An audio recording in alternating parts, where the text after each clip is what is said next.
शुरू होता है वहां ग्लोबल डेमोक्रेसी खत्म हो जाती है। जी हाँ दोस्तों, चौंकिए नहीं, ये स्टेटमेंट जाने माने western media giant New York times की हेडलाइन के रूप में हाल ही में पब्लिश हुआ है। और हम केवल न्यूयॉर्क टाइम्स की चेरी पिकिंग नहीं कर रहे हैं, आप स्क्रीन पर देख सकते हैं कि किस तरह Washington post, the guardian, BBC, time magazine, wall Street journal और ऐसी न जाने कितनी reputed western media publications India से जुड़ी हेटफुल हेडलाइन से भरी हुई हैं। इन सभी हेडलाइंस का केवल एक ही मकसद है और वो है इंडिया की छवि को ठेस पहुंचाना। आपको यकीन नहीं हुआ हो तो एक और एग्जांपल देखते हैं।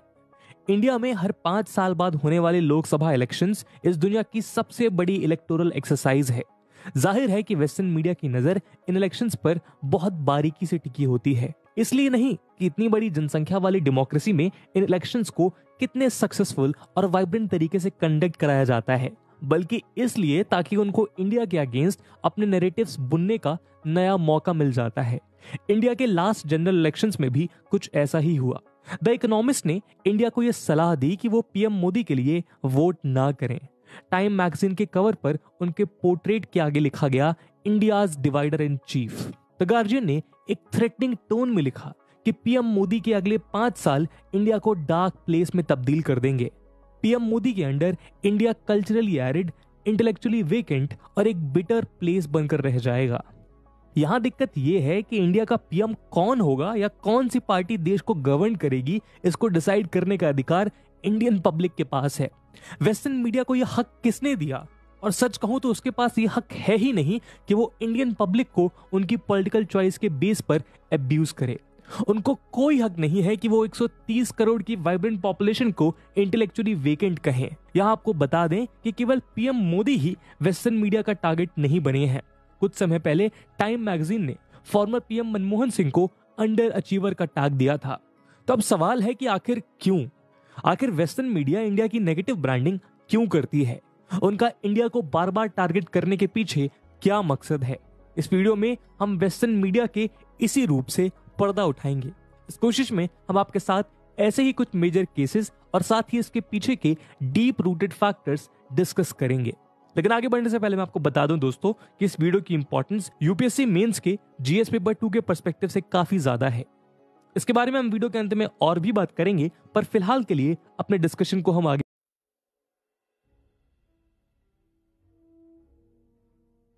दोस्तों, हाल ही में इंडिया के one of the top institutes Indian Institute of Mass Communication यानी आईआईएमसी में एक रिपोर्ट पब्लिश की गई। इसका नाम था analysis of global media coverage of events in India. Journalist Amol Parth ने इसमें वेस्टर्न मीडिया के द्वारा इंडिया के सोशियो पॉलिटिकल डेवलपमेंट्स की इर्रेशनल कवरेज को अनकवर किया है। New York Times, Wall Street Journal, Washington Post, Time magazine, Guardian और बीबीसी जैसी कई इंटरनेशनल पब्लिकेशंस की लगभग 3000 आर्टिकल्स की इस स्टडी में यह पाया गया है कि इसमें इंडिया को लेकर की जाने वाली रिपोर्टिंग असल फैक्ट्स और फिगर्स के बजाय फॉल्स नैरेटिव्स पर बेस्ड होती हैं। लगभग 500 हेडलाइंस के सैंपल की स्टडी में यह सामने आया है कि इन पब्लिकेशंस की मैक्सिमम हेडलाइंस में fear, hate, violence, right, Hindu, Kashmir, cow, mob और प्रोटेस्ट जैसे वर्ड्स को नेगेटिव और डिवाइसिव वर्ड्स का इस्तेमाल करके प्रयोग किया जाता है।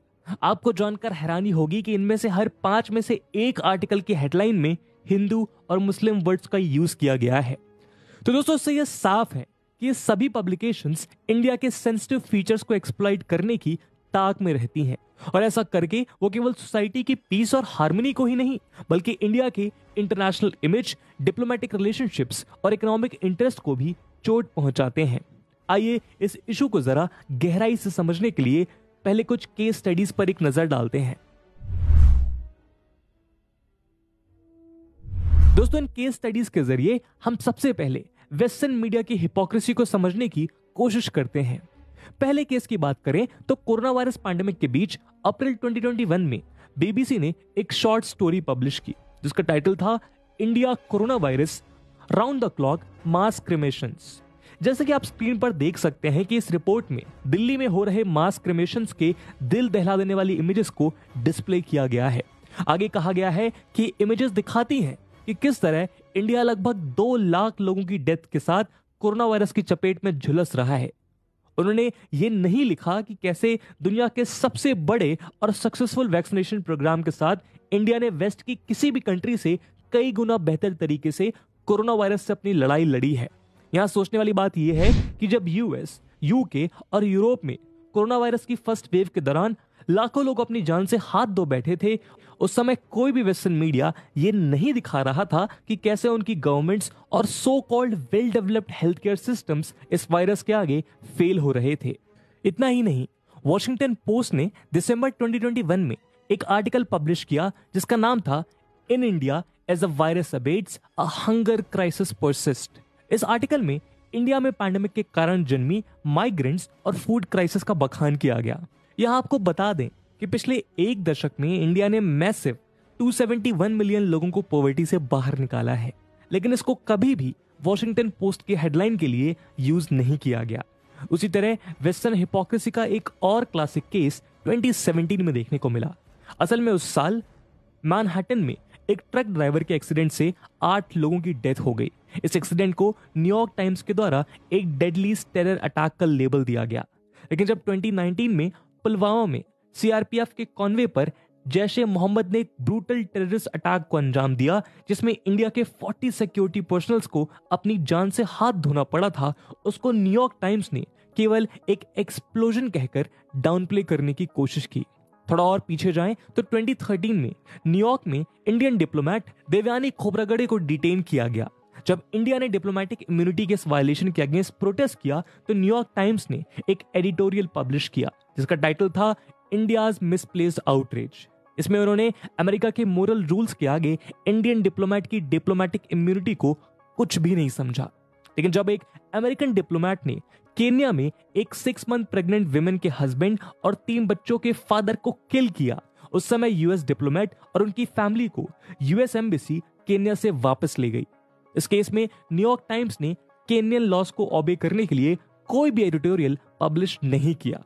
तो दोस्तों, इन केस स्टडीज को देखने के बाद आइए अब इन पब्लिकेशंस की हिपोक्रेसी और इरिटेशनल स्टैंडर्ड्स के पीछे के कारण को समझने की कोशिश करते हैं। तो दोस्तों, इसका सबसे बड़ा कारण रहा है रेशियल प्रेजुडाइज।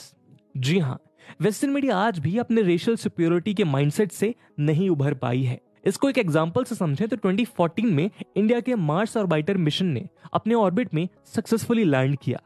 इसी के साथ इंडिया मार्स पर पहुंचने वाली पहली एशियन कंट्री बनी और ऐसा पहले अटेम्प्ट में कर दिखाने वाली दुनिया की पहली कंट्री बन गई जिसने ये मिशन नासा मिशन की कॉस्ट के 1/10 बजट के साथ पूरा किया। इंडिया के इस अचीवमेंट को ठेस पहुंचाते हुए न्यूयॉर्क टाइम्स ने कार्टून पब्लिश किया था। टाइटल था India's budget mission to Mars. इसमें इंडिया की छवि को कैटल क्लास के रूप में दर्शाया गया जो so called western elite space club से मदद मांग रहा था। आप देख सकते हैं कि यह कार्टून किस तरह वेस्ट की रेशियल प्रेजुडाइज को साफ साफ दर्शा रहा है। वेस्टर्न मीडिया की रेसिस्ट फाउंडेशंस को समझने के लिए आप रशिया यूक्रेन कॉन्फ्लिक्ट को ही उठा लीजिए। बीबीसी की बायस्ड कवरेज को देखकर ऐसा लग रहा था कि मानो वेस्टर्न वॉर विक्टिम्स एशियंस या अफ्रीकन से ज्यादा सिंपैथी और अटेंशन डिजर्व करते हैं। उसी तरह सीबीएस न्यूज ने यूक्रेन वॉर के ऊपर कहा कि ये इराक या अफगानिस्तान नहीं है बल्कि ये एक सिविलाइज्ड यूरोपियन सिटी है। यानी इनके मुताबिक जो इराक या अफगानिस्तान में वेस्टर्न कंट्रीज ने किया वो सब इसीलिए जस्टिफाइड था क्योंकि वो एशियन कंट्रीज अनसिविलाइज्ड हैं। द डेली टेलीग्राफ में एक ब्रिटिश जर्नलिस्ट ने कहा कि ये वॉर गलत है क्योंकि इस बार ये उनके जैसे दिखने वाले लोगों के साथ हो रहा है, क्योंकि इसमें ब्लू आईज और ब्लॉन्ड हेयर यानी यूरोपियन लोग मारे जा रहे हैं। वेस्टर्न मीडिया में पब्लिश हुए ये सभी ओपिनियंस या रिमार्क्स रेस के आधार पर किए जा रहे वेस्ट के सिलेक्टिव आउटरीच को चीख चीख कर बयां कर रहे हैं। इन बायस्ड वेस्टर्न जर्नलिस्ट को रिप्लाई करते हुए Indian political leader Shashi Tharoor ने कहा कि आप भूलिए मत कि ऐसा ही कुछ युगोस्लाव सिविल वॉर के दौरान भी देखने को मिला था। उन्होंने आगे कहा कि ना जाने ये सिविलाइज्ड यूरोप जिसने दुनिया को 2 विश्व युद्ध, अनगिनत सिविल वॉर्स, भयानक होलोकॉस्ट और लगभग 5 दशक तक चला कोल्ड वॉर दिया है, वो कब इस बात को रियलाइज करेगा कि इस तरह से वॉर्स और ह्यूमन किलिंग्स उनके यहाँ एक नॉर्म बन चुकी हैं और पीस केवल एक एक्सेप्शन बनकर रह गया है।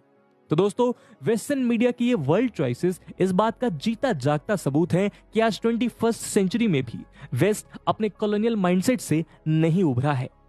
तब भी कॉलोनाइजिंग पावर्स एशियंस को अनसिविलाइज्ड, एलियंस या बार्बरिक जैसे शब्दों से रेफर किया करती थी।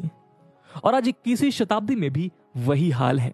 फिर चाहे एशियन कंट्री सफलता के किसी भी मुकाम पर पहुंच जाएं या दुनिया आपस में कितनी भी इंटरडिपेंडेंट हो जाए, उससे उनको कोई भी लेना देना नहीं है। और आपको एक बात और याद दिला दें कि ये वेस्टर्न जर्नलिस्ट बार बार जिन एशियन या अफ्रीकन कॉन्फ्लिक्ट्स की बात करते हैं, उनमें से ज्यादातर इन्हीं सिविलाइज्ड वेस्ट की देन है। कॉलोनाइज्ड एम्पायर्स के द्वारा बनाई गई divisive policy, Israel Palestine, middle east में कुर्द्स, अफगानिस्तान में ड्यूरेंट लाइन, अफ्रीका में सोमालीलैंड और ऐसे ना जाने कितने प्रेजेंट डे कॉन्फ्लिक्ट को जन्म देने में वेस्ट का बहुत बड़ा हाथ रहा है। इसके अलावा कोल्ड वॉर के दौरान भी दुनिया के ऊपर एक न्यूक्लियर वॉर का खतरा सर चढ़ के मंडरा रहा था और इसके लिए भी वेस्ट ही जिम्मेदार था।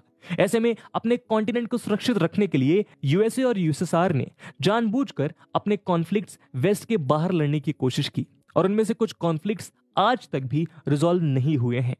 कोरियन पेनिनसुला का कॉन्फ्लिक्ट इसका सबसे बेस्ट एग्जांपल है। तो कुल मिलाकर इन बायस वेस्टर्न जर्नलिस्ट को इस तरह की इनसेंसिटिव रिपोर्टिंग करते वक्त इन रियलिटी से मुंह नहीं मोड़ना चाहिए। दोस्तों, इसके अलावा वेस्टर्न मीडिया के इस बायस का दूसरा बड़ा कारण है इंडिया में ह्यूज इंग्लिश रीडरशिप। यूएस के बाद दुनिया में इंडिया के पास ही दूसरी सबसे बड़ी इंग्लिश स्पीकिंग पॉपुलेशन है। इंडिया में इंग्लिश बोलने वाले लोगों की संख्या यूनाइटेड किंगडम की पूरी पॉपुलेशन से 2 गुनी है। इसी वजह से ये सभी वेस्टर्न इंग्लिश पब्लिकेशंस इंडियंस की नजरों में बना रहना चाहते हैं। इसीलिए ये इंडिया से जुड़ी कंट्रोवर्सीज या फिर सेंसिटिव मुद्दों को टारगेट करती हैं ताकि वो हेडलाइंस ज्यादा से ज्यादा आईज कैच कर सकें और उनकी रीडरशिप और रेवेन्यू बढ़ता रहे। इसके अलावा इंडियन इकोनॉमी वर्ल्ड की one of the fastest growing economies के तौर पर हर मेजर इंडस्ट्री को, चाहे मीडिया हो या फिर सोशल मीडिया, अपनी तरफ अट्रैक्ट करती है। जो प्रॉफिट ये मीडिया हाउसेस इंडियन लीडरशिप से बना सकते हैं, वो दुनिया की किसी भी freedom of speech and expression वाली मार्केट इकोनॉमी से कहीं ज्यादा है। तो freedom of speech and expression के नाम पर इस तरह के आई कैचिंग वर्ड्स और ह्यूमन ट्रेजेडीज की बायस्ड और सेंसेशनल कवरेज इन पब्लिकेशंस की बिजनेस पोटेंशियल को इंप्रूव करता है। इसी मॉडल के बेस पर पिछले कुछ सालों में इन पब्लिकेशंस की इंडियन रीडरशिप्स उनकी ग्लोबल ग्रोथ के कंपैरिजन में बहुत तेजी से बढ़ी है। उदाहरण के लिए मार्च 2019 से मार्च 2021 तक न्यूयॉर्क टाइम्स ने इंडियन मार्केट में 22% की ग्रोथ नोटिस की। इसी दौरान बीबीसी ने इंडिया में मैसिव 173% की ग्रोथ रिकॉर्ड की। ये उसकी 35% की ग्लोबल ग्रोथ से लगभग 5 गुना ज्यादा थी। उसी तरह वॉल स्ट्रीट जर्नल अपनी ग्लोबल ग्रोथ के कंपैरिजन में इंडिया में 2 गुनी तेजी से बढ़ा। मार्च 2021 में इंडियन लीडरशिप के द्वारा वॉल स्ट्रीट जर्नल की ग्रोथ में 2.6% का कंट्रीब्यूशन रहा, जबकि 2019 में ये 1.99% हुआ करता था। इन वेस्टर्न आउटलेट्स की इंडियन लीडरशिप में दिसंबर 2019 में भी एक मैसिव बूस्ट देखने को मिला। ये वही टाइम था जब इंडिया में सिटीजनशिप अमेंडमेंट एक्ट के अगेंस्ट प्रोटेस्ट देखने को मिल रहे थे। दोस्तों, इसके अलावा एक मॉडर्न फैक्टर यह भी है कि मॉडर्न डे कैपिटलिज्म में प्रॉफिट और शेयर होल्डर्स की वैल्यूज को बढ़ाना कंपनीज का सबसे मेजर गोल होता है। इन मीडिया कंपनीज में अक्सर पॉलिटिकल ग्रुप्स और गवर्नमेंट ऑफिशियल्स एक लार्ज शेयर होल्डर्स के रूप में एग्जिस्ट करते हैं। यहाँ गवर्नमेंट और प्राइवेट मीडिया प्लेयर्स एक दूसरे को म्यूचुअल बेनिफिट्स के लिए सपोर्ट करते हैं। कई एक्सपर्ट्स का कहना यह भी है कि वेस्टर्न मीडिया उनकी कंट्रीज के फॉरेन पॉलिसी एस्टैब्लिशमेंट्स का एक्सटेंशन है। इसीलिए शायद ही कभी वॉशिंगटन पोस्ट या न्यूयॉर्क टाइम्स ने अमेरिका के डोमेस्टिक गवर्नेंस या फिर उसकी फॉरेन पॉलिसी को क्रिटिसाइज किया हो। शायद ही न्यूयॉर्क टाइम्स ने प्रेसिडेंट बाइडेन के अफगानिस्तान से मेसी विड्रॉल को कभी क्रिटिसाइज किया हो। और तो और वो इन पॉलिसीज पर अक्सर ह्यूमैनिटेरियन ड्यूटी का नकाब चढ़ा देते हैं। तो आप देख सकते हैं कि वेस्टर्न मीडिया की इंडिया को लेकर ये बायसनेस उनकी सिलेक्टिव इग्नोरेंस के साथ साथ उनके बिजनेस मॉडल से जुड़ी हुई है। दोस्तों, इसके अलावा वेस्टर्न मीडिया के इस बायस का एक बड़ा कारण उनकी इंडिया को लेकर लिमिटेड अंडरस्टैंडिंग को भी बताया जाता है। इन मीडिया पब्लिकेशंस के ज्यादातर करेस्पॉन्डेंट्स दिल्ली और मुंबई जैसी मेट्रोपॉलिटन सिटीज में बेस्ड होते हैं और इनकी सोर्सेज इन्हीं रीजन्स तक लिमिटेड होती है। ऊपर से ये जर्नलिस्ट इंडियन सोसाइटीज की कॉम्प्लेक्सिटीज और इंडियन डेमोक्रेसी और गवर्नेंस स्ट्रक्चर की वाइब्रेंसी को समझने के लिए पूरी तरह से इक्विप्ड नहीं है। साथ ही ये इंडिया में उन वैल्यूज और प्रिंसिपल्स को फॉलो नहीं करते जिनको ये अपनी कंट्री के इश्यूज के साथ डील करते वक्त ध्यान में रखते हैं। तो कुल मिलाकर ये मीडिया हाउसेस अपनी रेवेन्यू, मार्केट शेयर और प्रेजुडाइसेस के साथ इंडियन डेमोक्रेसी, डाइवर्सिटी, डेमोग्राफी और गवर्नेंस स्ट्रक्चर की लिमिटेड अंडरस्टैंडिंग की वजह से केवल आधा अधूरा सच ही दुनिया के सामने पेश कर पाते हैं। दोस्तों, सब के अलावा हाल ही में पब्लिश हुई एक स्टडी में यह भी सामने आया है कि इंडिया के अगेंस्ट इस तरह का बायस चाइना के द्वारा क्रिएट किया जा रहा है। वीडियो की शुरुआत में हमने जिस आर्टिकल की बात की वो देवाशीष रॉय चौधरी नाम के एक हांगकांग के जर्नलिस्ट द्वारा लिखा गया है। यहाँ आयरनी ये है कि इंडियन डेमोक्रेसी की डेथ की बात करने वाला ऑथर खुद एक ऐसे हांगकांग में रहता है जो चाइना के एग्रेशन का शिकार है। इन्होंने पिछले कई सालों में कई ऐसे ओपिनियन पीसेस पब्लिश किए हैं जो इंडिया के लिए हेट और चाइना के लिए प्रेजेस से भरे होते हैं। ये इंडियन डेमोक्रेसी को अंडरमाइन करने के लिए चलाए गए प्रो चाइना प्रोपेगेंडा का पार्ट बताया जाता है। ये बॉलीवुड से लेकर इंडियन मीडिया तक को एंटी चाइना नैरेटिव स्प्रेड करने के लिए क्वेश्चन करते हैं। आपको जानकर हैरानी होगी कि 2019 से 2022 तक इनके 25 से भी ज्यादा आर्टिकल्स ये जस्टिफाई करने में लगे हुए थे कि पीएम मोदी के अंडर इंडियन डेमोक्रेसी की डेथ हो चुकी है। तो यहां सोचने वाली बात यह है कि इस तरह के हाईली इरेशनल और बायस क्लेम्स करने वाले ऑथर न्यूयॉर्क टाइम्स और टाइम मैगजीन जैसी वेस्टर्न मीडिया पब्लिकेशंस अपने यहां रूटीनली पब्लिश करने के लिए अलाउ क्यों करती है। ये सभी चीजें केवल एक ही बात की ओर इशारा कर रही हैं और वो है वेस्टर्न मीडिया का anti India propaganda. And last but not the least, western media के इस इरेशनल आउटलुक के पीछे एक बहुत बड़ा कारण है इंडिया का एक्सेप्शनल राइज। दोस्तों, इंडिया में हमें religious, regional, linguistic, social, cultural, ethnic और शायद हर पॉसिबल तरह की इनॉर्मस डिफरेंसेस देखने को मिलते हैं। इसने कई तरह के सोशल और इकोनॉमिक चैलेंजेस फेस किए हैं, लेकिन इतने चैलेंजिंग पास्ट से निकलकर इंडिया ने पिछले 75 सालों में जो unity, democracy, high level of governance और सोशो इकोनॉमिक डेवलपमेंट शो किए हैं, वो अपने आप में इंडिया की एक अनपैरेलल्ड विक्ट्री है। दोस्तों, मॉडर्न डे इंडिया आज अपनी ग्रोइंग इकोनॉमी, वाइब्रेंट पॉपुलेशन और प्रोग्रेसिव लॉज एंड पॉलिसीज के बलबूते पर इंटरनेशनल अरीना में अपने सॉलिड फुटहोल्ड को स्टैब्लिश कर रहा है। ये अपनी ग्रोथ के साथ आज अपने हक के लिए भी पहले से कई ज्यादा कॉन्फिडेंट और वोकल है। इसका सबसे बेस्ट उदाहरण हमने रशिया यूक्रेन वॉर में देख ही लिया है। इस दौरान Indian foreign minister S Jaishankar ने यह बार बार कहा है कि वेस्ट की प्रॉब्लम इंडिया की प्रॉब्लम नहीं है। इंडिया अपना अच्छा और बुरा जानता है और वो उसी के अकॉर्डिंग अपने स्टैंड ले रहा है। इंडिया किसी के भी इशारों पर नहीं चलने वाला है। लेकिन इंडिया की ये स्टोरी वेस्टर्न मीडिया से ज्यादातर गायब रहती है। कारण वही है, जहां एक तरफ इंडिया एक फाइनेस्ट एशियन जायंट के रूप में उभर रहा है, वहीं पूरा वेस्ट कहीं ना कहीं एक रिलेटिव डिक्लाइन का सामना कर रहा है। हाल ही में डॉक्टर एस जयशंकर ने कहा था कि वेस्टर्न मीडिया इंडिया की अच्छाई के बारे में इसलिए चुप नहीं है कि उसको वो दिखाई नहीं देती, बल्कि इसीलिए चुप है क्योंकि वो इनको देखना ही नहीं चाहता है। क्योंकि चाइना के हेजेमोनिक राइज के साथ साथ इंडिया की ग्लोबल स्टेचर की successful growth western world order के लिए भारी इनसिक्योरिटी लेकर आई है। दोस्तों, इस एनालिसिस के जरिए हम ये नहीं कह रहे हैं कि वेस्टर्न मीडिया ने जितनी बार जो भी इंडिया के बारे में लिखा है वो सब पूरी तरह से गलत होता है, बल्कि हम ये कह रहे हैं कि जिस तरह वेस्टर्न मीडिया इंडिया की इमेज को दुनिया के सामने पेश करता है वो रेशियली बायस्ड होने के साथ साथ पूरी तरह अनजस्टिफाइड भी है। क्योंकि डिवीजन और डिसेंट हर डेमोक्रेसी में होता है। हर डेमोक्रेसी में प्रोटेस्ट होते हैं, लोगों की विचारधाराएं अलग अलग होती हैं, लेकिन इसका मतलब ये नहीं है कि डिसएग्रीमेंट्स को बेस बनाकर इंडिया की यूनिटी पर सवाल उठाए जाएं, जैसा कि वेस्टर्न मीडिया करता आया है। इंडियन डेमोक्रेसी की तो बुनियाद ही इस डाइवर्सिटी के बेस पर रखी गई है और इसीलिए यहाँ लोगों के बीच पैदा होने वाले छोटे बड़े डिफरेंसेस इंडियन डेमोक्रेसी को और भी ज्यादा मजबूत बनाते हैं। एक कॉन्फिडेंट इंडिया की डेफिनेशन ये नहीं है कि वेस्टर्न मीडिया उसके बारे में क्या सोचती है, बल्कि यह है कि वो खुद के बारे में क्या सोचता है।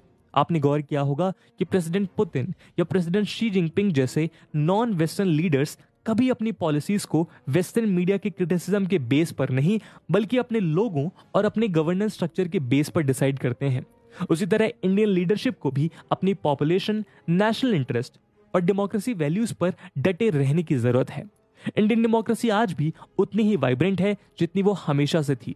अब वेस्टर्न मीडिया के एडिटोरियल्स की हेल्थ के बारे में भी ऐसा कहा जा सकता है या फिर नहीं, इस पर आप अपना व्यू हमें कमेंट सेक्शन में जरूर बताइएगा। खैर, अब इंडिया इस तरह की बायस मीडिया को तो चुप नहीं करा सकता, लेकिन इंडिया अपनी डोमेस्टिक मीडिया को वर्ल्ड लेवल पर स्ट्रेंथन करके अपनी असल स्टोरी को दुनिया के सामने जरूर प्रेजेंट कर सकता है। दोस्तों, जर्नलिज्म को डेमोक्रेसी का फोर्थ पिलर बताया गया है, और आज जब दुनिया में डेमोक्रेसीज का नंबर पहले के मुकाबले कई गुना ज्यादा है और चारों ओर इंफॉर्मेशन के गुब्बारे भरे हुए हैं, तो ऐसे में मीडिया का रोल और भी ज्यादा रिलेवेंट हो जाता है। डोमेस्टिक सिस्टम में मिलने वाले फ्रीडम ऑफ स्पीच और एक्सप्रेशन उसकी सबसे बड़ी खूबी है। तो डेमोक्रेसी की मेजर फ्लैग बियरर्स यानी वेस्टर्न वर्ल्ड को चाहिए कि वो इस फ्रीडम को उसकी ट्रू स्पिरिट के साथ फॉलो करें, तभी जाकर दुनिया में डेमोक्रेटिक सिस्टम सही मायनों में फ्लरिश कर पाएगा। तो दोस्तों, इस वीडियो में हमने डिस्कस किया कि कैसे फॉल्स नैरेटिव्स, एजेंडास और प्रोपेगेंडा चलाए जाते हैं इंडिया के अगेंस्ट वेस्टर्न मीडिया के अंदर।